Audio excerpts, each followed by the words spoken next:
অমর অশ্বত্থামা। ভারতীয় মহাকাব্য মহাভারত কেবল একটি ধর্মগ্রন্থ নয়, এটি এক মহাসাগর যেখানে রাজনীতি, ধর্ম, দর্শন, নৈতিকতা, ভক্তি এবং মানব জীবনের জটিলতাগুলোর নির্ভুল প্রতিফলন পাওয়া যায়। এর প্রতিটি চরিত্রই বহুমাত্রিক, তাদের কর্ম, মনোবৃত্তি এবং নিয়তি আমাদের ভাবায় আলোড়িত করে। তেমনই এক চরিত্র যার পরিচয় শুধু একজন যোদ্ধা নয়, বরং এক বিপর্যস্ত আত্মা, তাৎপর্যপূর্ণ অভিশাপের বাহক ও আধ্যাত্মিক বিরোধের প্রতীক। তিনি হলেন অশ্বত্থামা। অশ্বত্থামার পিতা দ্রোণাচার্য ছিলেন একজন প্রজ্ঞাবান ব্রাহ্মণ এবং অস্ত্রবিদ্যায় অদ্বিতীয় গুরু। তার জন্মকথা এক অলৌকিক তপস্যার ফল। দ্রোণ বহু বছর শিবের কঠোর তপস্যা করে একটি দেবসম সন্তান কামনা করেন। এই তপস্যার ফলে তার ঘরে জন্ম নেয় অশ্বত্থামা, যাকে শিবের অংশাবতার বলে গণ্য করা হয়। জন্মের পরেই অশ্বত্থামা কপালে একটি উজ্জ্বল মণি নিয়ে পৃথিবীতে আবির্ভূত হন। এই মণির অসাধারণ গুণাবলী ছিল। এটি তাকে ক্ষুধা, তৃষ্ণা, রোগ, ব্যাধি ও অস্ত্রাঘাত থেকে রক্ষা করত। এমনকি তার প্রাণনাশও অসম্ভব ছিল। জন্ম থেকেই তিনি যেন এক দেবত্বের বার্তাবাহক। কিন্তু এই অলৌকিক শক্তি সত্ত্বেও অশ্বত্থামার জীবন ছিল অভাব অনটনে ভরা। এক কঠোর বাস্তবতার সঙ্গে লড়াই করা এক সাধারণ শিশুর জীবন। তার মাতা কৃপি, যিনি ছিলেন কৃপাচার্যের বোন, দারিদ্র্য ও অপার মমতায় অশ্বত্থামাকে বড় করেন। দ্রোণ নিজেও তখন নিঃস্ব, রাজকুল থেকে দূরে, নিঃসঙ্গ এক ব্রাহ্মণ। সন্তানের মুখে দুধ তুলে দিতে না পারার যন্ত্রণা তাকে দগ্ধ করত। এই দারিদ্র্য তাকে একসময় নিয়ে যায় পুরনো বন্ধু রাজা দ্রুপদের কাছে সাহায্যের আশায়। কিন্তু দ্রুপদ তাকে উপহাস করে বলেন, দরিদ্র ব্রাহ্মণ আমার বন্ধু হতে পারে না। এই অপমান দ্রোণাচার্যের অন্তরে গভীর ক্ষোভের সৃষ্টি করে এবং তার ভবিষ্যৎ জীবনকে অন্য পথে পরিচালিত করে। এই ঘটনাই ছিল দ্রোণের আত্মমর্যাদা ও প্রতিহিংসার সূচনা।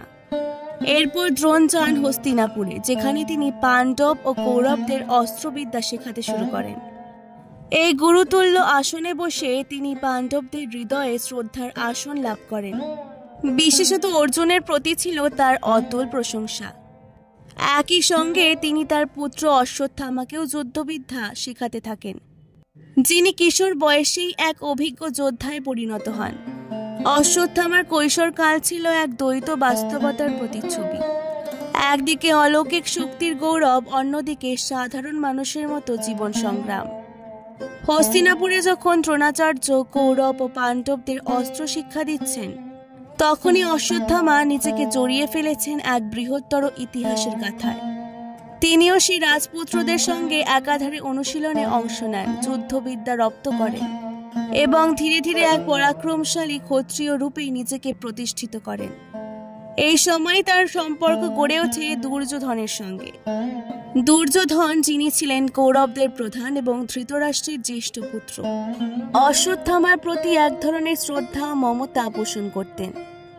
একবার দুর্যোধন তাকে একটি মূল্যবান ঘোড়া উপহার দেন, যা অশ্বত্থামার অন্তরে চিরস্থায়ী বন্ধুত্বের বন্ধন গেঁথে দেয়।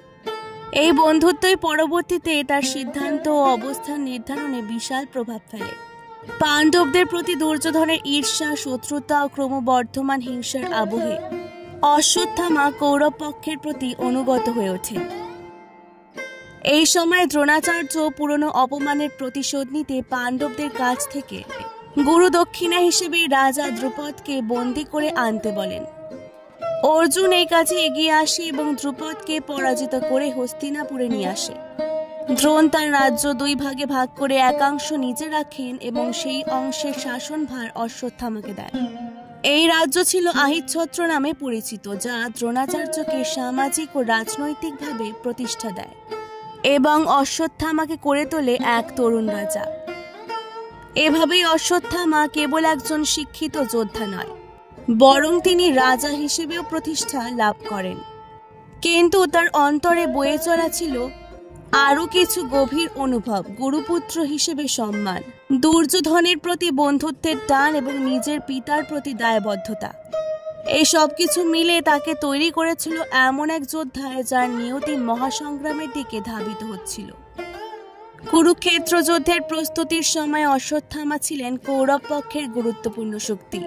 পাণ্ডবদের সঙ্গে তার ব্যক্তিগত কোনো শত্রুতা ছিল না, কিন্তু দুর্যোধনের প্রতি তার আস্থাই তাকে এই যুদ্ধে কৌরবদের হয়ে লড়াই করতে বাধ্য করে। যুদ্ধের প্রথম 10 দিন যখন ভীষ্ম পিতামহ সেনাপতির দায়িত্বে ছিলেন, তখন অশ্বত্থামা ছিলেন এক দুর্ধর্ষ রণকৌশলী যোদ্ধা। ভীষ্ম পতনের পর দ্রোণাচার্য সেনাপতি নিযুক্ত হন, কিন্তু দুর্যোধনের ক্রমাগত চাপের কারণে দ্রোণ যুধিষ্ঠিরকে বন্দী করার অঙ্গীকার করেন। এই অঙ্গীকারই হয় তার পতনের সূচনা। একদিন পাণ্ডব শিবিরে পরিকল্পনা হয় দ্রোণকে মানসিকভাবে ভেঙে দেওয়ার। এক গুজব রটানো হয় যে অশ্বত্থামা নিহত। এই কথাটি দ্রোণ বিশ্বাস করে বসেন এবং যুদ্ধক্ষেত্রে অস্ত্র ফেলে দেন। সেই মুহূর্তেই ধৃষ্টদ্যুম্ন তাকে হত্যা করেন।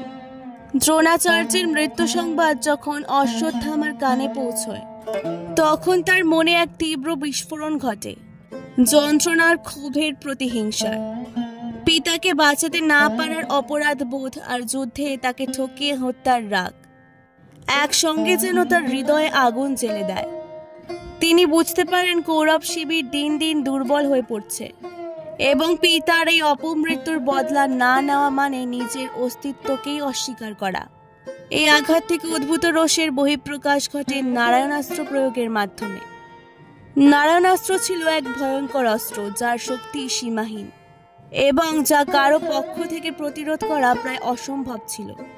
অশ্বত্থামা যখন এই অস্ত্র ছোড়েন, তখন সমগ্র যুদ্ধক্ষেত্রে এক আতঙ্ক ছড়িয়ে পড়ে। পাণ্ডব সেনা এক প্রকার নিশ্চিহ্ন হতে চলেছিল যদি না কৃষ্ণ এক যুগান্তকারী বুদ্ধি দিয়ে পরিস্থিতি সামাল দিতেন।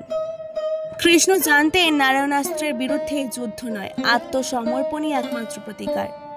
তিনি পাণ্ডবদের নির্দেশ দেন মাটিতে শুয়ে পড়তে, নম্রতা ও আত্মসমর্পণের ভঙ্গিতে। যুদ্ধক্ষেত্রে কেউ অস্ত্র ধরেনি, তার নারায়ণাস্ত্র ক্রোধ হারায় এবং নিষ্ক্রিয় হয়ে যায়। অশ্বত্থামার আঘাত আবার ব্যর্থ হয়, যা তাকে আরো উন্মত্ত করে তোলে। এরপর আসে কুরুক্ষেত্র যুদ্ধের অন্তিম পর্ব। দুর্যোধন যুদ্ধে গুরুতর আহত হয়ে মৃতপ্রায়। মৃত্যুর আগে তিনি অশ্বত্থামাকে বলেন তার পতনের জন্য পাণ্ডবরা দায়ী। অশ্বত্থামা এবার শপথ নেন রক্তের বদলা নেবেন।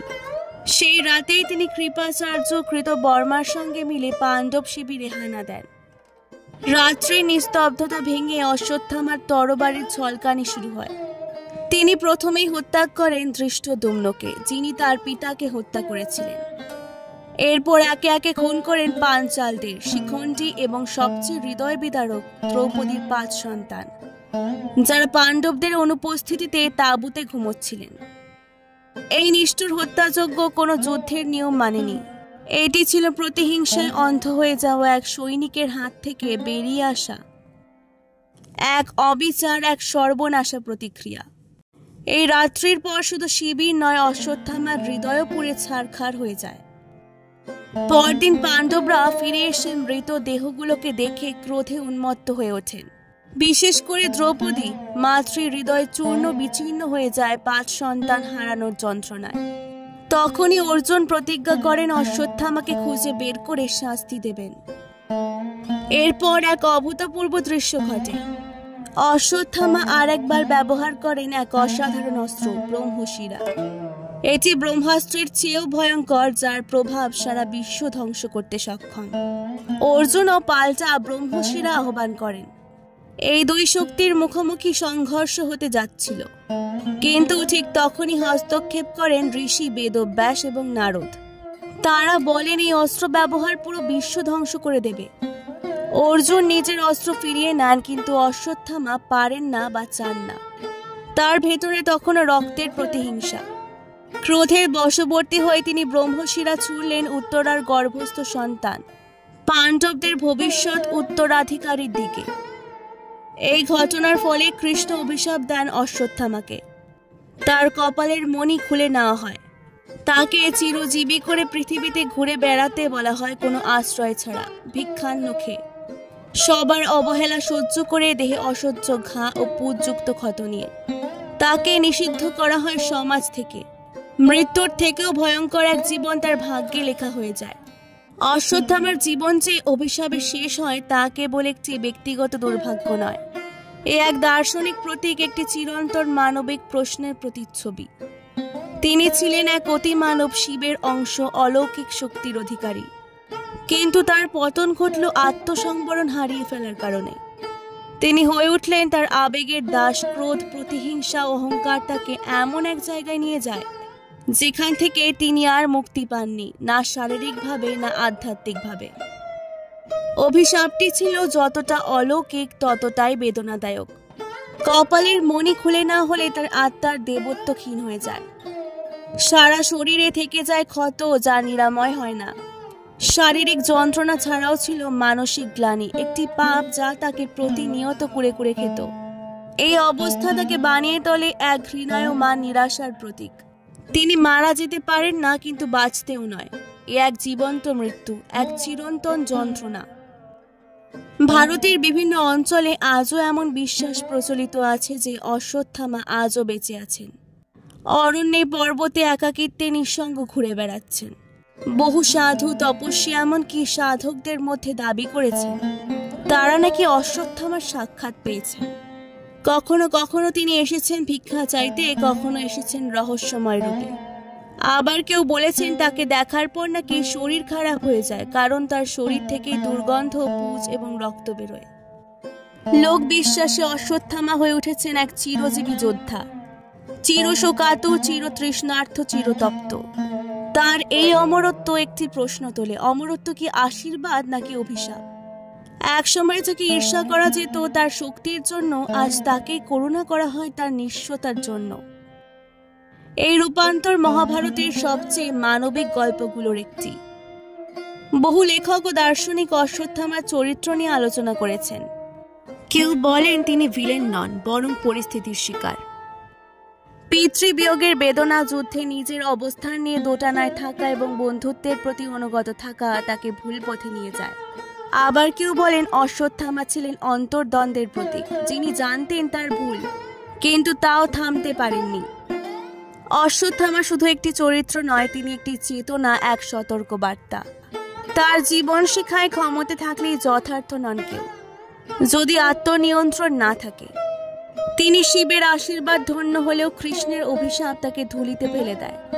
ঈশ্বর তুল্য জন্মের পরেও তার জীবন গড়াতে গড়াতে তিনি হয়ে যান পাপের প্রতীক। আধুনিক সাহিত্য, সিনেমা, গল্প, এমনকি অনলাইন থিওরিতেও অশ্বত্থামা এক আগ্রহের বিষয়। কেউ কেউ বলেন তিনি এখনো হিমালয়ের কোনো গুহায় সাধনায় রত।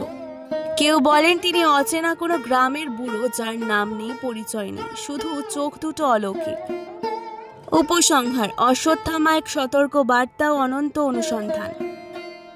অশ্বত্থামার গল্প আমাদের শিক্ষা দেয় কেমন করে এক অলৌকিক আশীর্বাদও যদি আত্মচর্চার অভাবে, আবেগের উচ্ছ্বাসে হারিয়ে যায়, তা চূড়ান্ত পতনের দিকে নিয়ে যেতে পারে। তার জীবন যেন এক সমুদ্র, যার উপরিভাগে দেখা যায় শক্তি, রণকৌশল, সাহস, কিন্তু গভীরে লুকিয়ে থাকে নিঃসঙ্গতা, গ্লানি, অভিশাপ ও আত্মদহন। তিনি আমাদের শেখান প্রতিশোধ চিরকাল শান্তি আনে না। তিনি আমাদের মনে করিয়ে দেন ক্ষমতা যতই হোক, আত্মনিয়ন্ত্রণের অভাব এক মহাজীবনকে ধ্বংস করে দিতে পারে।